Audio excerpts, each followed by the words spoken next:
ಜಾತಿ ಜನಗಣತಿಯ ವರದಿಯನ್ನ ರಾಜ್ಯ ಸರ್ಕಾರ ಮೊನ್ನೆ ತಾನೇ ಸಂಪುಟದಲ್ಲಿ ಮಂಡಿಸಿದೆ.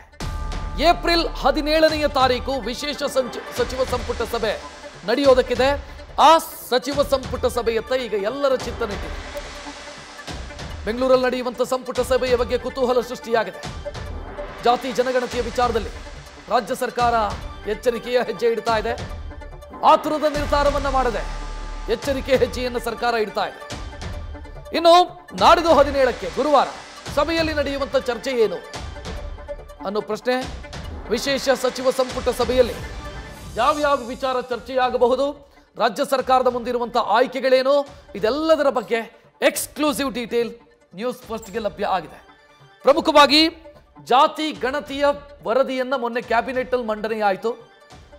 ಸಚಿವ ಸಂಪುಟದ ಸಹೋದ್ಯೋಗಿಗಳಿಗೆ ಮುಖ್ಯಮಂತ್ರಿ ಸಿದ್ದರಾಮಯ್ಯ ಅದನ್ನು ಒದಗಿಸಿದ್ದಾರೆ. ಈಗಾಗಲೇ ಸಾರ್ವಜನಿಕ ವಲಯದಲ್ಲಿ ಅದರ ಬಗ್ಗೆ ಚರ್ಚೆ ಶುರುವಾಗಿದೆ. ಒಂದಿಷ್ಟು ಮಾಹಿತಿಗಳು ಲಭ್ಯವಾಗಿದೆ. ಯಾವ ಜಾತಿ ಎಷ್ಟು ಅನ್ನೋ ಮಾಹಿತಿ ಲಭ್ಯ ಆಗಿದೆ. ಯಾವ ಜಾತಿಯನ್ನು ಯಾವ ವರ್ಗಕ್ಕೆ ಸೇರಿಸಬೇಕು ಅನ್ನುವಂಥ ಶಿಫಾರಸು, ಅದರ ಬಗ್ಗೆಯೂ ಕೂಡ ಒಂದು ಸ್ಪಷ್ಟತೆ ಸಿಕ್ಕಿದೆ. ಎಲ್ಲೆಲ್ಲಿ ಮೀಸಲಾತಿಯನ್ನು ರೀಶಫಲ್ ಮಾಡೋದಕ್ಕೆ ಸಾಧ್ಯ, ಅದರ ಬಗ್ಗೆಯೂ ಕೂಡ ಒಂದು ಶಿಫಾರಸೆಯನ್ನು ಕೊಡಲಾಗಿದೆ. ಅದರ ಬಗ್ಗೆಯೂ ಕೂಡ ಚರ್ಚೆ ಶುರುವಾಗಿದೆ. ಈ ಮಧ್ಯೆ ರಾಜ್ಯ ಸರ್ಕಾರ ತೆಗೆದುಕೊಳ್ಳುವಂಥ ನಿರ್ಧಾರ ಏನು? ಕ್ಯಾಬಿನೆಟ್ ಅಲ್ಲಿ ಮಂಡನೆಯಾಗಿದೆ ಸರಿ, ಶಿಫಾರಸುಗಳನ್ನು ರಾಜ್ಯ ಸರ್ಕಾರ ಸ್ವೀಕರಿಸತ್ತಾ ಅಥವಾ ಅದರಲ್ಲಿ ಬದಲಾವಣೆಯನ್ನು ಮಾಡಿಕೊಳ್ಬೇಕಾಗತ್ತಾ? ಸಚಿವರುಗಳ ಅಭಿಪ್ರಾಯವನ್ನು ಸರ್ಕಾರ ಯಾವ ರೀತಿ ಅಥವಾ ಮುಖ್ಯಮಂತ್ರಿ ಸಿದ್ದರಾಮಯ್ಯ ಯಾವ ರೀತಿ ಸ್ವೀಕರಿಸ್ತಾರೆ? ಇದೆಲ್ಲದರ ಬಗ್ಗೆಯೂ ಕೂಡ ಪ್ರಶ್ನೆಗಳಿದ್ದಾವೆ. ನ್ಯೂಸ್ ಫಸ್ಟ್ ನಿರ್ಭೀತಿಯಿಂದ ನಿಮ್ಮ ಪರವಾಗಿ.